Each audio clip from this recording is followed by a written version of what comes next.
أهلا وسهلا فيكم مشاهدينا. وصلنا للفقرة الأخيرة من برنامج شباب لك، وهي فقرة خاصة للمهتمين بالطيور.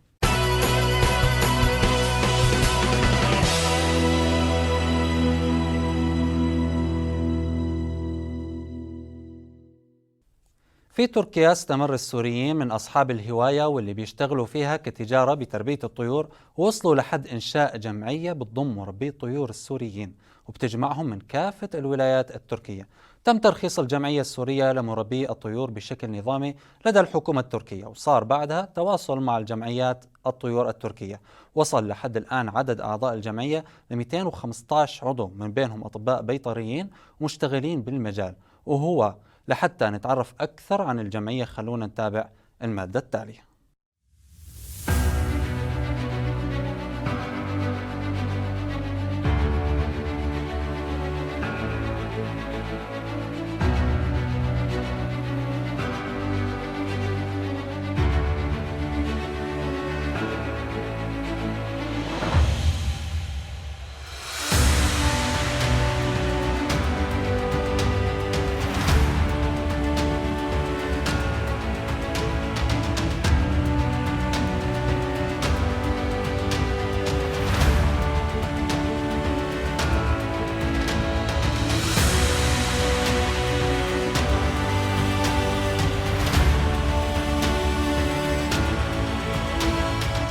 بيسعدني استضيف سيف حلاق، وهو أمين سر الجمعية السورية لمربي الطيور في تركيا. مرحبا فيك أستاذ سيف.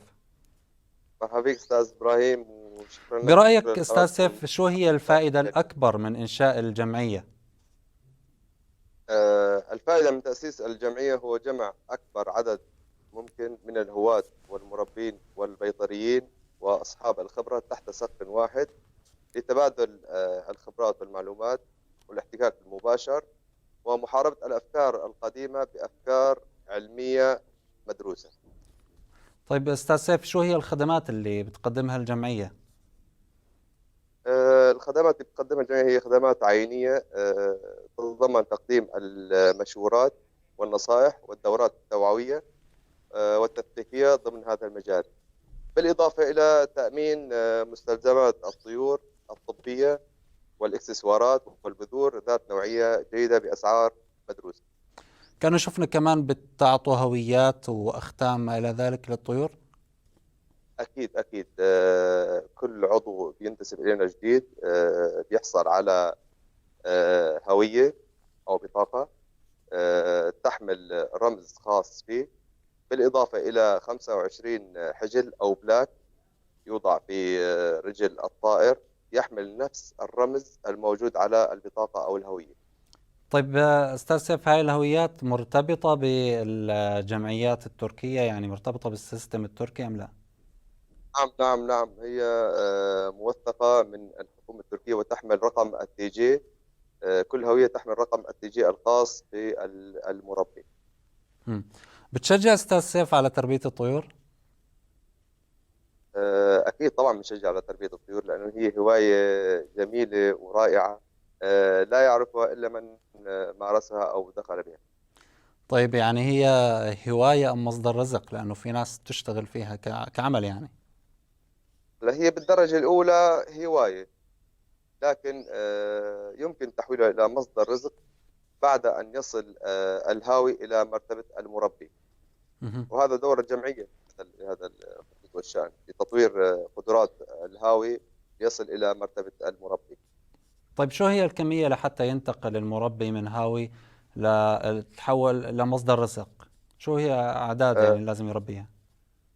ما في عدد معين، ولكن يعني لازم ينتقي أنواع جيدة، آه، تكون مطلوبة بالأسواق مثلا، آه، في إلها طلب كبير داخليا وخارجيا. ممكن مثلا 5 أزواج تكفي، يعني حسب الوقت والإمكانية اللي يمتلكها المربي أو الهاوي. مهم. طيب شو هي الأنواع المطلوبة هون بالسوق التركية؟ اختلفت هلا الأنواع عليكم؟ حسب، يعني المربي السوري أو الهاوي السوري، يعني عندنا الأبيض بالدرجة الأولى، وهي موضة مع الأسف يعني. مهم. اما اذا أبيض بتشوف بتقصد المربي الكناري أستاذ سيف يعني؟ الابيض، نعم، نحن هلا نتحدث عن الكناري لانه هو هي هذا الطائر المطلوب بالدرجه الاولى عند المربين السوريين. فالابيض هو منتشر بانتشار كبير يعني، ومطلوب طلب سبحان الله غير معقول يعني. مهم. حوالي 3 سنوات تقريبا الى الان مستمر الطلب عليه، والطلب بازدياد. مهم. اما بالنسبه للمربين الاتراك فعندهم نوعيات جميله مختلفه، كنار اللون، كنار الشكل، كنار الصوت، وبيطوروه وبيدخلوا فيه بالنهايه بنهايه السنه طبعا بالمسابقات، مهم. وحتى بينتقلوا فيه لبرا تركيا، بيشاركوا فيه بمسابقات خارجيه يعني. دخلتوا بتبادل إن صح التعبير تجاري بينكم بين مربي الطيور الأتراك وشاركتوا بهاي المسابقات اللي ذكرتها؟ هلا كمشاركه لسه ما شاركنا نحن الان، او امبارحه اتممنا السنه الاولى من انشاء الجمعيه. بالنسبه للتبادل صار في تبادل، يعني نحن بالنسبه لنا كمربين سوريين عم ناخذ حاليا الطيور التركيه ونربيها وننتج منها ان شاء الله مستقبلا. راح ننافس السوق التركيه، وراح ندخل مسابقات باذن الله تعالى. يعني بدكم تعملوا نوع من التهجين بين الطيور السورية والتركية؟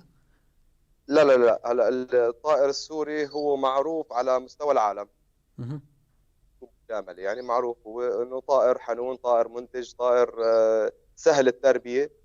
لكن بسبب غزاره انتاجه يعني عم يكون سعره كثير بسيط، سعره عادي يعني. فاذا بننتقل للانواع الاخرى اللي عم يربيها المربي التركي فهي اسعار باهظه الثمن، يعني قد يصل سعر الطائر الواحد الى $1000 واكثر بعض الانواع. أستاذ سيف، أنت تحدثت عن 215 عضو بجمعية الطيور، هم يعني من مربي الكناري أم من مربي الحمام؟ أيضا أنتم بتهتموا بأقسام، يعني لو تذكرنا الأقسام اللي بالجمعية. الاقسام اللي بالجمعيه في عندنا طيور الكناري في كرسوريات، وفي عندنا طيور الفينش جمعيات المنقار، في عندنا المعاكيف اللي هي ضمن ببغاوات بكل انواع يعني. لكن اكبر عدد من المربين المنضمين للجمعيه هم مربين الكناري مهم. الدرجه الاولى يعني. مهم. بتساعدوا أصحاب حتى المحلات باستخراج الرخصة لمحلاتهم، محلات الطيور؟ والله مع الاسف هذا الامر الاستاذ رئيس الجمعيه زكريا الناصر عم يشتغل عليه مشكورا طبعا. والتقى باكثر من رئيس بلديه في المحافظات التركيه يعني، وعم يشتغل على هذا الموضوع، وان شاء الله تعالى راح يكون في تسهيلات في الايام القادمه بخصوص هذا الموضوع. مهم. اما بالنسبه للهويه او البطاقه اللي بيحملها المربي الصادره عن الجمعيه السوريه، فهي بتخول الهاوي انه يربي 50 طائر كناري او عاشق ومع شو او مع معاتيف يعني، او اي نوع، ما عدا طبعا الانواع الممنوعه بالبيت بدون انتاج. يعني مسموح انه يربي 50 طير ضمن البيت بدون انتاج، يعني انه العدد ما يزيد عن ال 50، لانه انت بتعرف بس انه صار في انتاج صار في زياده في الاعداد. مهم. أستاذ سيف، نحن سامعين طبعا صوت الطيور الموجودة عندك بالبيت، وبنظن أنها من ضمن الكمية المسموح فيها لتربيتها ضمن المنزل. بدنا نسألك سؤال عن الجو بتركيا. بنعرف أنه في مناطق باردة بتركيا، أثر شيء على تربية الطيور في ظل يعني وجود السوريين بكافة الولايات التركية؟ بالتاكيد، هلا نحن ضمن تبادل المعلومات بين المربين الموجودين بالجمعيه عم ياكدوا لنا انه هذا الامر هو العائد، مثل ما يبتدي انتاج الطيور الكناري ابتداء من 10 او 11 تقريبا. مهم. فالجو شوي بارد وبتزداد البروده مع مرور الايام، فعم نضطر هون ندخل التدفئه الصناعيه والاضاءه الصناعيه حتى ننتج من هاي الطيور، وهذا الامر مثل ما بتعرف انت يعني هون مكلف جدا جدا. مهم. التبادل الطيور مع الداخل السوري، يعني أنتم ممكن تتبادلوا إنتاج الطيور بينكم بين الداخل السوري حاليا والأمر مسهل عبر الحدود؟ مع الاسف الامر لا، مو بسيط، يعني الأمر صعب جدا. يعني أنت مسموح لك أنك أنت تنقل 4 طيور فقط معك كمسافر رايح زيارة لسوريا. فنحن ننقل الطيور بشكل بدفع كل ما يتطلب هذا الأمر من جمارك وأوراق صحية إلى آخره. عم نبعث طيور ذات جودة عالية للداخل السوري، لكن الوضع مثل ما بتعرف يعني الوضع شوي صعب جوا، وإن شاء الله أيام قادمة تتحسن الأمور، وإن شاء الله رح يصير عندنا بالداخل السوري طيور ذات جودة عالية. سيف الدين حلاق، أمين سر جمعية مربي طيور في تركيا السوريين، طبعا شكرا كثير لك لحضورك معنا ضمن حلقة أحد فقرات برنامج شباب لك. لهون مشاهدينا بنصل لنهاية فقرتنا لليوم. لا تنسوا تتابعونا على وسائل التواصل الاجتماعي الظاهرة أسفل الشاشة. دمتم برعاية الله وإلى اللقاء.